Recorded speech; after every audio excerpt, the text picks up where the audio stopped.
London کی عدالت کا حکومت پاکستان کے کروڑوں ڈالر منجمد کرنے کا حکم۔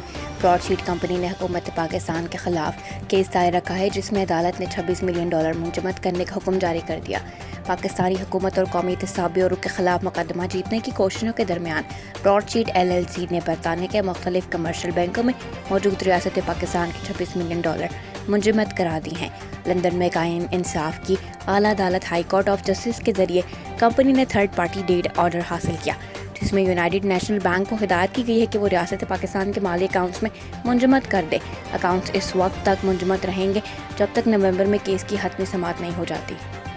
ترکی نے اپنی فوج کو ہنگامی طور پر الرٹ کر دیا۔ یورپی ملک یونان کے ساتھ کشیدگی میں اضافے کے بعد ترک بحریہ الرٹ پر یونان نے بھی اپنی فوج کو الرٹ کر دیا۔ تفصیلات کے مطابق ترکی کی جانب سے بحیرہ روم میں توانائی کے ذخائر کی تلاش کی وجہ سے خطے میں کشیدگی کی صورتحال پیدا ہو گئی ہے۔ اس معاملے پر ترکی اور یونان دونوں ممالک نے کشیدگی میں اضافے کے بعد فوری اپنی فوجوں کو الرٹ کر دیا۔ ترکی کے بحریہ الرٹ پر ہے اور سمندری حدود میں مسلسل گزیش جاری رکھے ہوئے ترک فوج کی جنگی ہیلی کاپٹرز کی جانب سے بھی پروازیں کی جا رہی ہیں۔ دوسری جانب یونان نے بھی اپنی فوج کو الرٹ کر دیا ہے۔ یونان نے کہا ہے کہ وہ ترکی کی طرف سے دباؤ اور بلیک میلنگ کی پالیسی کو قبول نہیں کرے گا۔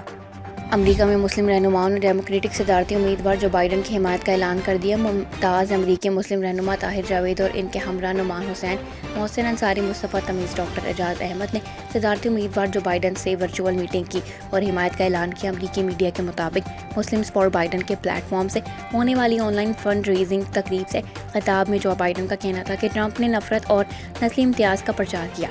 انہوں نے ایک بار پھر اپنے عزم کو دہراتے ہوئے کہا کہ میں امریکہ کا صدر منتخب ہوا تو مسلمانوں کو اپنی انتظامیہ میں شامل کروں گا۔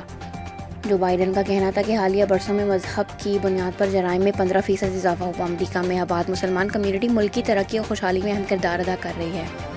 کرونا وائرس کے باعث ملتوی ہونے والا پاکستان کی تاریخ کا سب سے پہلا انٹرنیشنل باکسنگ ری شیڈول شو 3 اکتوبر کو اسلام آباد میں منعقد ہوگا۔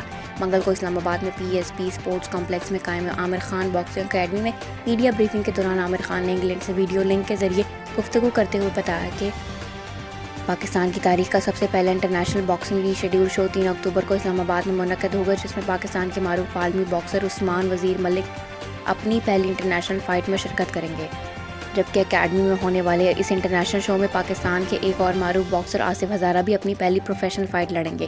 عامر خان کا کہنا تھا کہ اپنی نوعیت کے پہلے پروفیشنل انٹرنیشنل مقابلوں سے پاکستان میں باکسنگ کے فروغ کی راہیں ہموار ہوں گی اور نیا ٹیلنٹ سامنے آئے گا۔ برطانیہ کی آج بدھ کو باقاعدہ طور پر کساد بازاری میں داخل ہو جائے گا، جس کی وجہ سے کرونا وائرس کے نتیجے میں دوسری سہ-ماہی کے دوران ملکی اقتصادی شرح نمو مجموعی قومی پیداوار GDP کے 20% تک گرنا ہے۔ یہ 2008 کی عالمی مالیاتی بحران کے بعد برطانیہ کی پہلی کساد بازاری ہوگی۔ برطانیہ کا قومی ادارہ برائے شماریات آج کسی وقت بھی اپنے اعداد و شمار میں رواں سال دوسری سہ-ماہی کے دوران ہونے والے اقتصادی انحطاط کی باقاعدہ تصدیق کر سکتا ہے۔ ماہرین اقتصادیات کا کہنا ہے کہ کرونا وائرس اور اس کے نتیجے میں لاک ڈاؤن نے دوسرے ملکوں کی طرح برطانوی معیشت کو بھی شدید متاثر کیا۔ کاروباری بندش سے گھریلو استعمال کی مصنوعات تک کی فروخت میں کمی ریکارڈ کی گئی، جس کا نتیجہ کساد بازاری کی صورتحال ہے۔ ملکی صرافہ مارکیٹوں میں سونے کی فی تولہ قیمت میں $2900 کمی ہو گئی۔ عالمی بازار میں سونے کی فی اونس قیمت میں $47 اور ملکی صرافہ مارکیٹوں میں سونے کی فی تولہ قیمت میں $2900 کم ہو گئے۔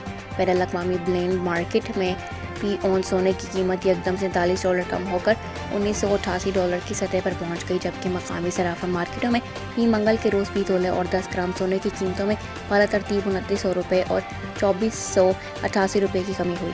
قیمتوں میں کمی کے نتیجے میں کراچی، حیدرآباد، سکھر، ملتان، لاہور، فیصل آباد، اسلام آباد، راولپنڈی، پشاور اور کوئٹہ کی صرافہ مارکیٹوں میں فی تولہ سونے کی قیمت گھٹ کر $1,26,100 ہو گئی، جبکہ 10 گرام سونے کی قیمت کم ہو کر $1,08,110 کی سطح پر پہنچ گئی۔